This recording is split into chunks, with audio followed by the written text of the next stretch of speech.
Mari, saudara-saudaraku, kita tundukkan hati kita, mari kita berdoa.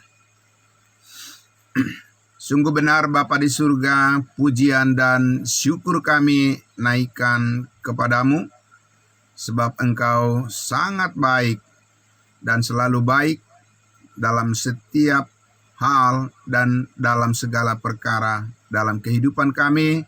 Campur tangan Tuhan tidak pernah berhenti, tetapi terus mengajar kami supaya kami mengerti lebih dalam lagi tentang kasih karunia-Mu yang menjadi jalan yang paling layak dalam hidup yang kami lalui, yang kami tempuh. Sebab itulah kehidupan yang baru, benar-benar baru, dan sesuatu yang berbeda karena bersumber daripada kasih Kristus yang sempurna. Kami kembali bersyukur menyambut kebenaran firman yang sangat luar biasa, memberkati kehidupan kami, dan Engkau tambah-tambahkan hikmat dan pengertian yang baru bagi kami di pagi hari ini. Dalam nama Tuhan Yesus kami berdoa. Amin. Puji Tuhan. Baik, saudara-saudaraku yang terkasih dalam Kristus Yesus, salam sehat buat kita semua, dan tetap semangat dan semangat terus saudara-saudaraku. Kita kembali membuka Alkitab kita dari Efesus pasal 2 ya. Ini pengalaman yang baru lagi nih bagi kita, saudara-saudara. Di pasal 2 ini begitu kaya ya firman Tuhan ini, jadi jangan sampai terlewat bagi Bapak Ibu Saudara dan saya.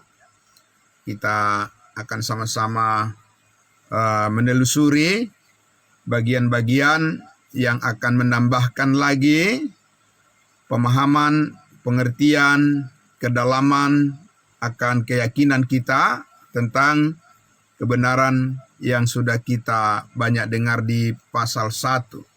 Nah, saudara-saudaraku yang dikasihi Tuhan Yesus, mari kita kembali membaca Efesus pasal 2. Ya, kita buka Alkitab kita, saudaraku. Efesus pasal 2. Penting sekali, saudara-saudaraku, kita melihat langsung ya ayat-ayat firman Tuhan dari bacaan kita sendiri ya. Selamat pagi juga untuk Ibu kami, Ibu Clara Borsimamora yang selalu bersama-sama dengan kita, setia mengikuti dari live streaming Facebook dan semua yang lainnya. Tuhan memberkati. Baik, Bapak Ibu Saudara, Efesus pasal 2. Kita akan baca, kita spill dulu ya. Kita spill dulu sampai ayatnya yang keempat. Saudara-saudaraku, Efesus pasal 2, karena tentu sebagaimana kita lakukan di pasal 1 ya, ratusan jam kita mendalami pasal 1, demikian juga di pasal 2 ini kita akan banyak pengalaman yang tersingkap ya, pengalaman di dalam Tuhan, di dalam Kristus Yesus sebagai tubuh Kristus. Kita akan banyak tersingkap pengalaman kita di dalam kebenaran firman Tuhan ini. Kita baca dari ayat 1 sampai ayatnya yang keempat dulu ya. Kamu dahulu sudah mati karena pelanggaran dan dosa-dosamu. Kamu hidup di dalamnya karena kamu mengikuti jalan dunia ini. Karena kamu mentaati penguasa kerajaan angkasa, yaitu roh yang sekarang sedang bekerja di antara orang-orang durhaka. Sebenarnya dahulu kami semua juga terhitung di antara mereka, ketika kami hidup di dalam hawa nafsu daging dan menuruti kehendak daging dan pikiran kami yang jahat. Pada dasarnya kami adalah orang-orang yang harus dimurkai sama seperti mereka yang lain. Ayat 4.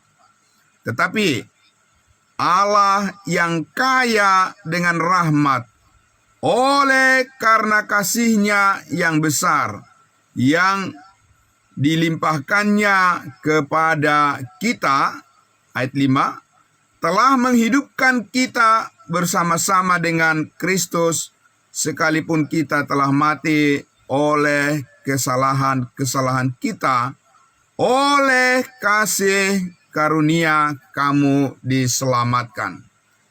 Puji Tuhan Bapak Ibu Saudara, begitu kaya ya, begitu banyak variasi kebenaran yang akan kita temukan dari bagian pasal 2 yang sudah kita baca sampai ayatnya yang kelima ini.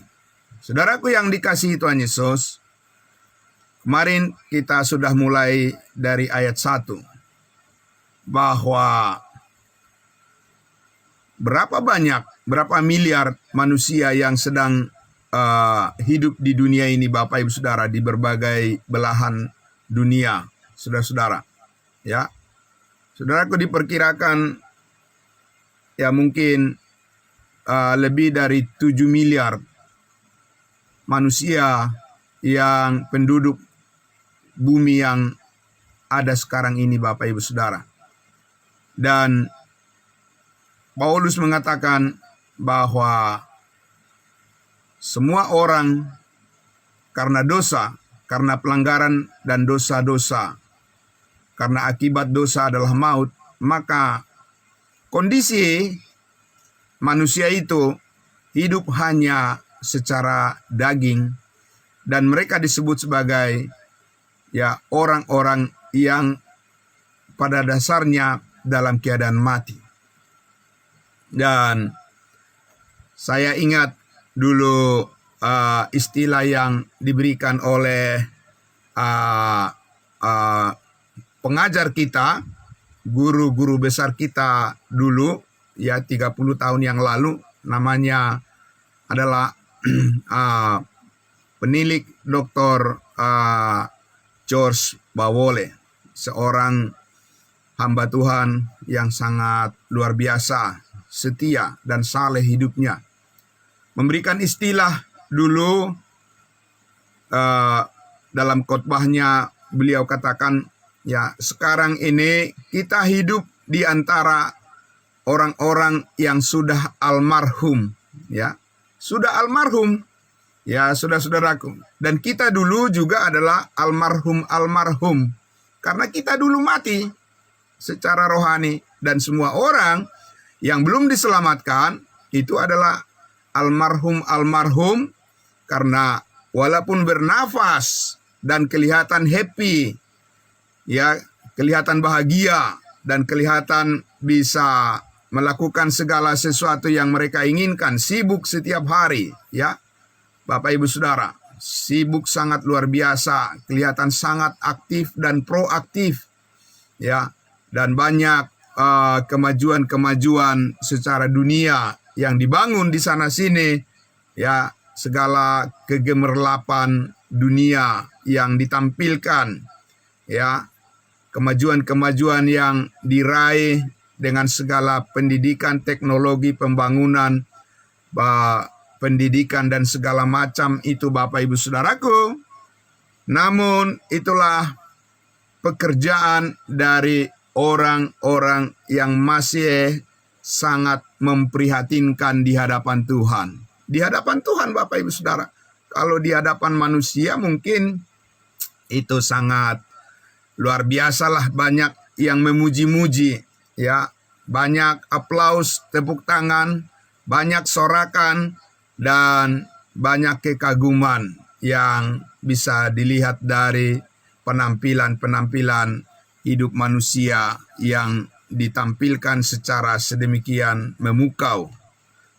Prestasi-prestasi yang disorak-soraki, Bapak Ibu Saudara, ya, yang dielu-elukan. Dan saudara-saudaraku yang dikasihi Tuhan Yesus, memang kalau kita hanya melihat kehidupan itu dari apa yang semata-mata tampil di pandangan mata manusia, ya, saudara-saudara dan saya, akan sangat menyedihkan kehidupan kita kalau kita hanya memandang secara kasat mata dan hanya itu yang memikat hati kita. Bapak Ibu Saudara, hidup itu adalah merupakan hidup yang sementara yang berada pada posisi keadaan manusia yang dalam keadaan mati. Sesungguhnya mati terpisah dari kehidupan Sang Pencipta. Sekalipun Bapak Ibu Saudaraku, manusia akan beranak cucu dan terus berkembang dan terus membangun peradaban dunia, ya, dengan segala kegemerlapan, dan semua orang akan dipaksa untuk tertarik kepada, ya, hal-hal yang sifatnya duniawi. Bapak Ibu Saudara, saudara dan saya adalah bagian dari orang yang paling beruntung mengenal kasih karunia Tuhan. Amin.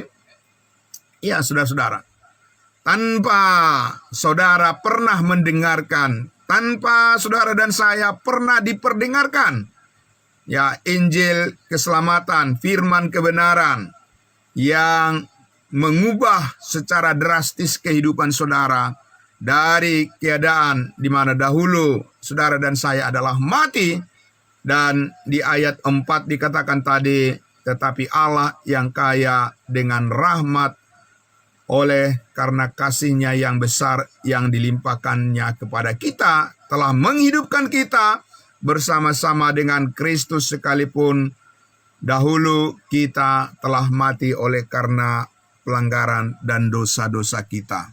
Saudaraku yang dikasihi Tuhan Yesus, banyak-banyaklah saudara dan saya merenungkan kebenaran firman Tuhan ini. Amin. Ya.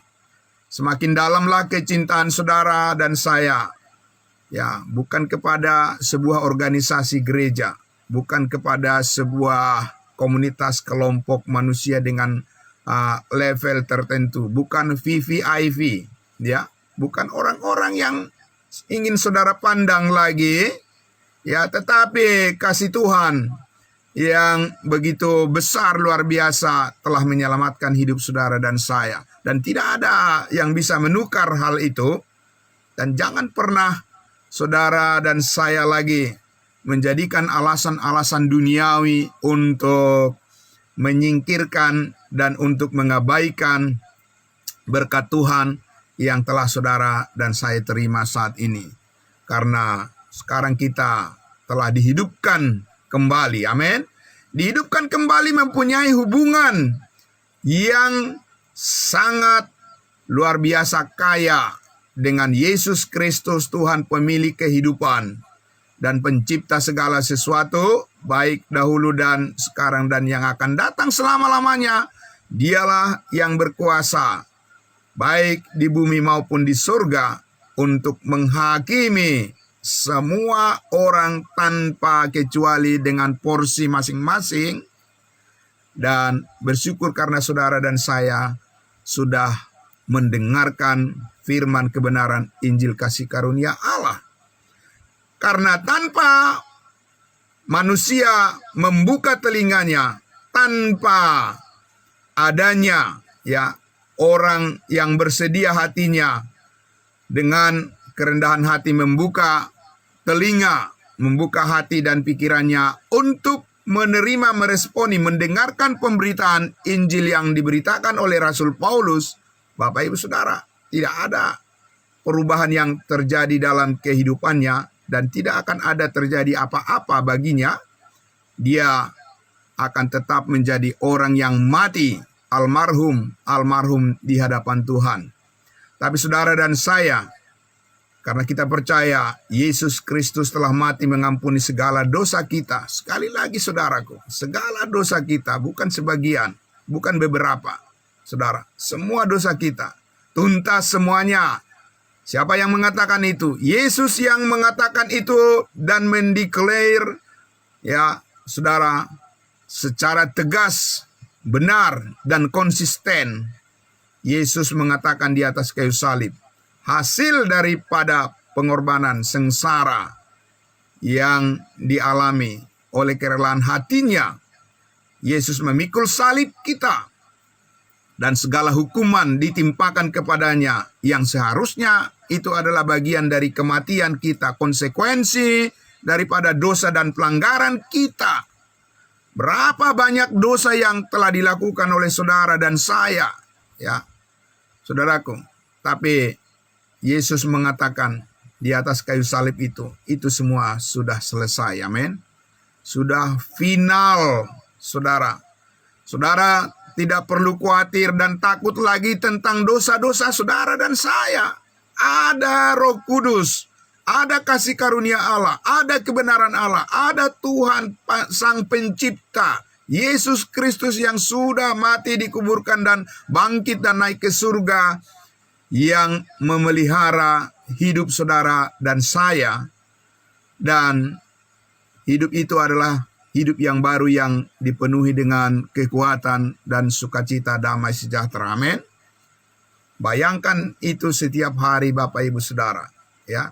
Pikirkan itu setiap hari saudara, sementara saudara di dalam tuntutan perjuangan hidup, kesibukan yang sangat luar biasa, tekanan-tekanan hidup dari lingkungan, dari orang-orang yang membenci, dari orang-orang yang iri hati, yang dengki, dan dengan segala kebusukan di dalam hati manusia yang tidak mengenal kebenaran.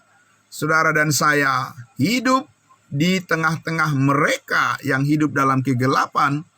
Tetapi hidup saudara bukan hanya hidup berjalan, hanya asal hidup saja.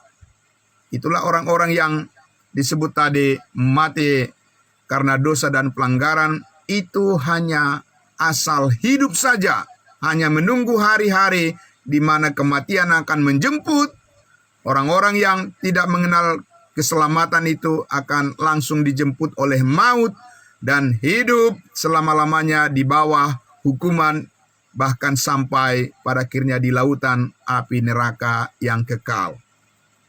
Saudaraku yang dikasihi Tuhan Yesus, begitu banyak hal yang bisa menginspirasi, membangkitkan animo, semangat, spirit saudara, gairah saudara, dengan mengetahui kebenaran bahwa sekarang saudara dan saya adalah orang-orang yang telah dihidupkan oleh Allah, mempunyai kehidupan bersama-sama dengan Kristus yang telah bangkit dari antara orang mati dan hidup selamanya dan berkuasa atas segala ciptaan.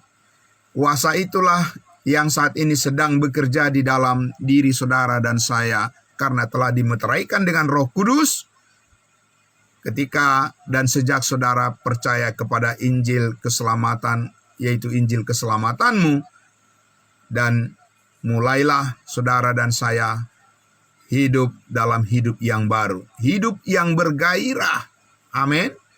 Hidup yang dimotivasi oleh kasih yang sempurna, dan hidup yang tidak begitu saja gampang menyerah terhadap tekanan-tekanan dan persoalan-persoalan yang terjadi di dunia ini. Tapi saudara akan terus eksis di dalam Tuhan, amin. Hidup saudara terus diberkati oleh Tuhan. Ya, tekanan-tekanan kehidupan di dunia ini tidak akan membuat saudara mundur setapak pun, sejengkal pun, kalau saudara selalu menyadari itu. Amin. Bapak Ibu Saudara, kemarin saya diberitahu oleh seorang saudara seiman, Pak, mohon maaf, kami mundur melayani dari Gereja Injil Karunia. Silakan. Kalau itu yang kau tahu, itu yang kau pahami, karena engkau tidak mau belajar dan selalu merasa sudah paling pintar dan selalu mencari alasan oleh kedaginganmu, oleh pikiranmu yang sesat, dan kau memilih itu, ya silakan. Ya, Bapak Ibu Saudara, tidak ada yang memaksa. Hidup itu sudah bebas, Bapak Ibu Saudara. Ya, tidak ada paksaan untuk melayani Tuhan. Dan justru saudara-saudara, saudara harus bergairah melayani Tuhan, amin. Saudara, salah satu pekerjaan pelayanan yang saya lakukan dan saya mendisiplinkan diri saya di hadapan Tuhan, menuntut diri saya di hadapan Tuhan. Sudah lebih dari mungkin sudah ada hampir 30 tahun, saudara-saudara, saya selalu mengajar sekolah minggu, anak-anak sekolah minggu, dan saya adalah guru sekolah minggu. Bapak Ibu Saudara, sudah hampir 30 tahun saya mengajar sekolah minggu. Karena apa, saudara-saudara? Saya bergairah ya untuk mengajar anak-anak itu, dan saya senang kalau anak-anak itu mengerti dan mereka memang sangat siap, saudara-saudara, untuk diajar dengan kebenaran. Dan saya rindu supaya mereka juga bertumbuh di dalam kebenaran sementara mereka masih belum banyak rintangan dunia yang menggelayuti pikiran mereka. Ya, saudara-saudara, maka salah satu tugas yang saya lakukan secara konsisten dan saya senang melakukannya, ya, mengajar sekolah minggu. Ya, seorang pendeta yang terus konsisten mengajar, mengasihi sekolah minggu, Bapak Ibu Saudara, anak-anak itu adalah tanda bahwa kehidupan itu ada di dalam diri saya. Ya, kehidupan yang di dalam Kristus itu saya melihat ada di dalam diri saya, sehingga saya tidak pernah berkecil hati, Bapak Ibu Saudara, dalam kehidupan ini. Apapun yang diinginkan oleh orang lain dan bagaimanapun orang lain ingin menampilkan hidupnya, saudaraku, kita sudah mempunyai satu pilihan yang tepat dalam hidup ini. Amin. Dan saudara dan saya perlu konsisten dan berintegritas menjadi seorang pribadi yang selalu mengingatkan dirinya sendiri terlebih dahulu sebelum saudara dan saya mengingatkan orang lain. Amin. Itu hidup yang bermartabat, Bapak Ibu Saudara. Saya tidak perlu harus melihat orang lain bagaimana, karena saya melihat diri saya di dalam Kristus selalu mempunyai value, nilai yang tertinggi melebihi daripada apapun, sehingga saya hanya bersandar kepada kasih karunia Tuhan saja. Amin. Mari kita menggunakan pikiran-pikiran yang hidup, saudara-saudara. Ya, pikiran-pikiran yang bergairah melayani Tuhan. Saudaraku yang dikasihi Tuhan Yesus, ya, seorang percaya ya yang saya kenal dan saya sangat sayangkan, Bapak Ibu Saudara, ya, selalu mencari alasan, cari alasan terus untuk tidak melayani Tuhan, ya, cari berbagai alibi, ya, dan alasan-alasan itu adalah alasan-alasan duniawi. Dia tidak melihat siapa dirinya di dalam Kristus yang telah dihidupkan dan diberikan kekuatan, kasih karunia, kemampuan, dan kuasa yang besar untuk bisa menampilkan siapa dia di hadapan Tuhan. Dan Tuhan Yesus yang memampukan kita selalu berbicara, saya tidak mampu, saya tidak mampu. Jelas, ya, tidak akan mampu orang-orang mati kalau mengikuti ya cara hidup dunia ini. Ya, saudaraku, pasti ketidakmampuan melayani Tuhan itu hadir begitu kuat di dalam diri orang percaya sekalipun, dan akan kembali lagi ke cara hidup yang lama. Karena kedagingan itu sangat licik, Bapak Ibu Saudara. Kedagingan manusia itu sangat licik. Kita lihat tadi dikatakan di ayatnya yang kedua, ya, Efesus pasal 2. Kamu hidup di dalam dosa dan pelanggaranmu karena kamu mengikuti jalan dunia ini. Ya, course, cara hidup, Bapak Ibu Saudara. Cara hidup dunia ini mempunyai jalan yang terbuka lebar, Bapak Ibu Saudara, untuk membawa semua orang ke arah pikiran imajinasi yang kosong. Ya, cerita dongeng-dongeng akan dibuat sedemikian rupa untuk mengelabui pikiran manusia, saudara-saudara, supaya manusia itu menjadi tertutup hati dan pikirannya, ya, supaya menjadi sangat sulit dan menjadi berat dan dibutakan, tidak melihat lagi kuasa kebangkitan Yesus Kristus yang menggairahkan kembali setiap orang yang percaya untuk melayani Tuhan. Dan karena itulah saudaraku yang dikasihi Tuhan Yesus, ketika saudara dan saya berani mengambil keputusan untuk selalu bersama-sama belajar kebenaran firman Tuhan dan meningkatkan lagi keinginan, kerinduan saudara, berani mengabaikan kepentingan-kepentingan yang lain supaya tidak menghalangi saudara dan saya terus belajar kebenaran firman Tuhan, itu adalah merupakan satu pilihan yang tepat dan orang yang sudah dewasa berpikir dan sudah tahu dan bijaksana mengenai apa yang harus dilakukan di dalam hidup ini dan sangat diapresiasi oleh Tuhan, sebab itu adalah merupakan manifestasi daripada kehidupan yang baru di dalam diri saudara dan saya. Amin. Saudaraku, dijauhkanlah alasan-alasan saudaraku yang dicari-cari oleh manusia, oleh keinginan daging itu. Dan saudara, itu semua ada dekat pada diri saudara dan saya karena kita hidup dalam daging. Kita masih hidup di dalam tubuh yang fana ini, sehingga saudaraku, kita perlu terus dibangkitkan semangatnya, diingatkan terus, supaya saudara dan saya menjadi orang-orang yang rendah hati di hadapan Tuhan. Maka kita harus mempersilahkan. Ini adalah istilah dari guru besar pengajar pendahulu kita, namanya Profesor Penilik, Profesor Dr. Yentato. Saat ini beliau sudah usia sudah cukup tua. Doakan supaya beliau selalu diberikan kekuatan sehat. Beliau yang memperkenalkan istilah ini 30 tahun yang lalu saya mendengarkan. To please him, mempersilahkan, menyambut Roh Kudus. Bukan mengundang Bapak Ibu Saudara, bukan mengundang Roh Kudus. Saudara tidak perlu mengundang Roh Kudus.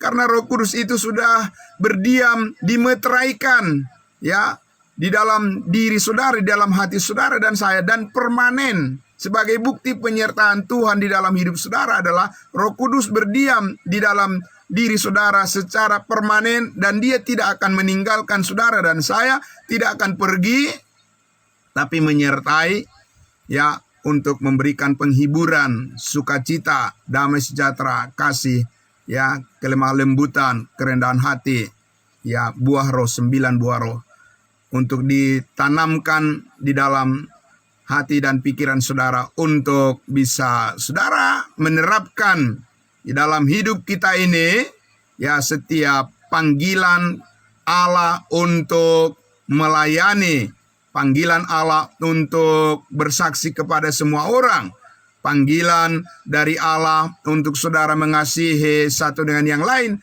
secara konsisten dan konsekuen. Saudara dan saya, kita semua adalah anggota-anggota tubuh Kristus, dan kita harus yakin seyakin-yakinnya bahwa tidak ada yang dapat memisahkan kita, saudara, dari kasih Allah yang ada dalam Kristus Yesus. Kita akan hidup saling mendukung, mendoakan, saling mensupport satu dengan yang lain untuk bertumbuh bersama di dalam menjalani proses kehidupan yang paling layak, yang paling cocok untuk hidup saudara dan saya. Menghidupi kehidupan yang paling cocok, yang paling layak adalah kesadaran saudara dan saya bahwa kita ini adalah orang-orang yang telah diselamatkan oleh Tuhan dan diberikan kita kasih karunia untuk mampu menjalani kehidupan yang benar di hadapannya. Amin.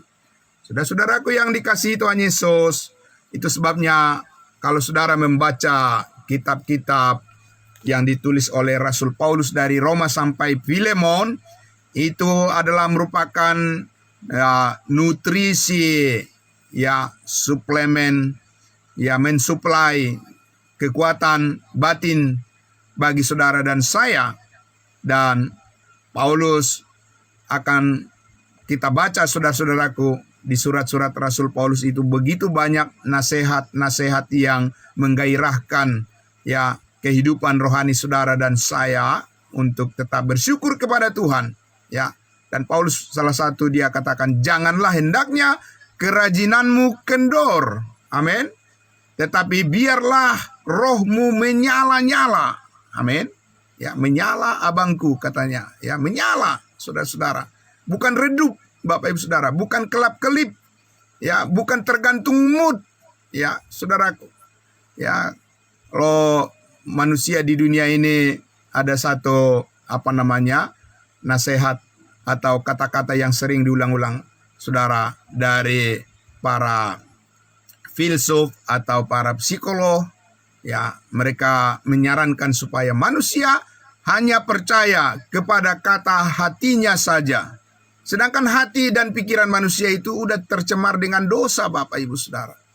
Ya, kita mendengarkan isi hati kita karena terhubung dengan sebuah kesadaran bahwa di dalam hati kita ada Roh Kudus. Amin. Dan firman Allah yang dapat mengajar kita, melatih saudara dan saya dengan mekanisme yang benar, jalur yang benar, dengan suatu pola-pola pikir yang benar di dalam Kristus. Hanya firman Allah yang bisa mendirect, yang bisa menyetir, ya, mendrive keinginan-keinginan saudara supaya selaras dengan kehendak Tuhan. Amin. Dan bersyukurlah saudaraku yang dikasihi Tuhan Yesus. Ya, ada firman Allah yang terus memperingatkan kita.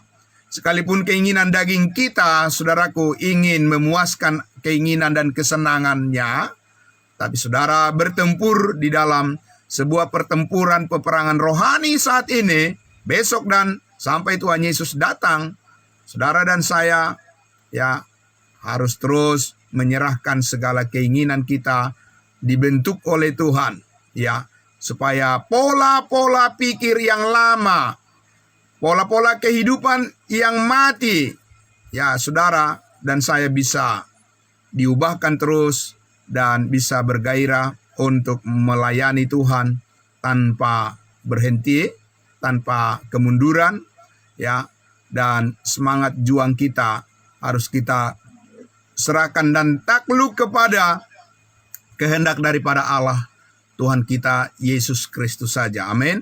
Dijauhkanlah dari saudara dan saya sifat-sifat egoisme, ya, sifat-sifat ego yang kita bawa dari kehidupan yang lama.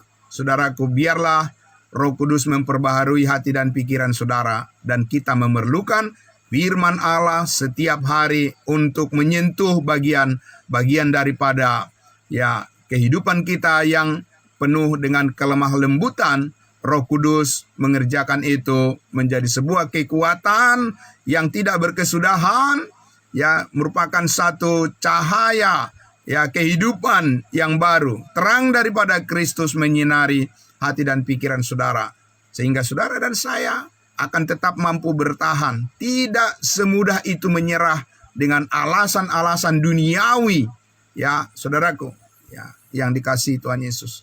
Dan saudaraku yang dikasihi Tuhan Yesus, ini menjadi sebuah peringatan, warning bagi saya. Ternyata orang-orang percaya yang tidak mau datang belajar kepada kebenaran, dia akan kembali ke kolam yang lama, saudara-saudara, ya. Dan karena seperti seekor bebek, Bapak Ibu Saudara, kalau dilemparkan ke kolam, apa kolamnya kotor, ya, dia tidak peduli itu. Yang penting dia merasa bahwa dia senang bisa bebas di sana. Saudara-saudara, saudara dan saya harus menjadi orang-orang percaya yang bermartabat, ya, orang-orang percaya yang bisa dipercaya, bukan hanya percaya, tapi bisa dipercaya. Saudara-saudara, amin. Itu sangat luar biasa. Dan Tuhan mempersiapkan saudara dan saya untuk menjadi orang-orang yang layak, bisa dipercaya.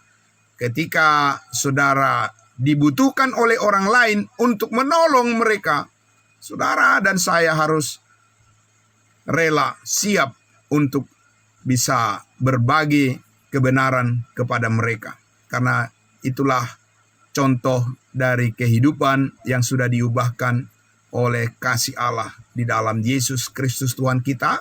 Kita melakukan itu seperti untuk Allah, sungguh-sungguh seperti kepada Tuhan, bukan karena ingin pujian dan karena ingin mendapatkan sesuatu imbalan dari manusia, dari orang yang kita layani, tapi karena kita ingin berbagi sukacita, berkat, dan segala kebaikan yang telah kita terima, sebab kita bukan orang mati. Kita adalah orang hidup, hidup di dalam kebenaran dan hidup di dalam kemuliaan bersama-sama dengan Kristus Yesus Tuhan kita. Amin. Mari kita berdoa. Bapa di dalam surga, terima kasih. Terima kasih Bapa.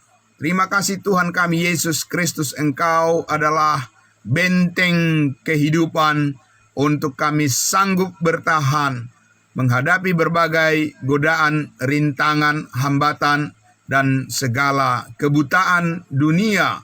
Kami tetap percaya hidup kami bercahaya, karena di dalam Yesus Kristus yang telah mati, dikuburkan, dan bangkit, kehidupan kami akan tetap eksis.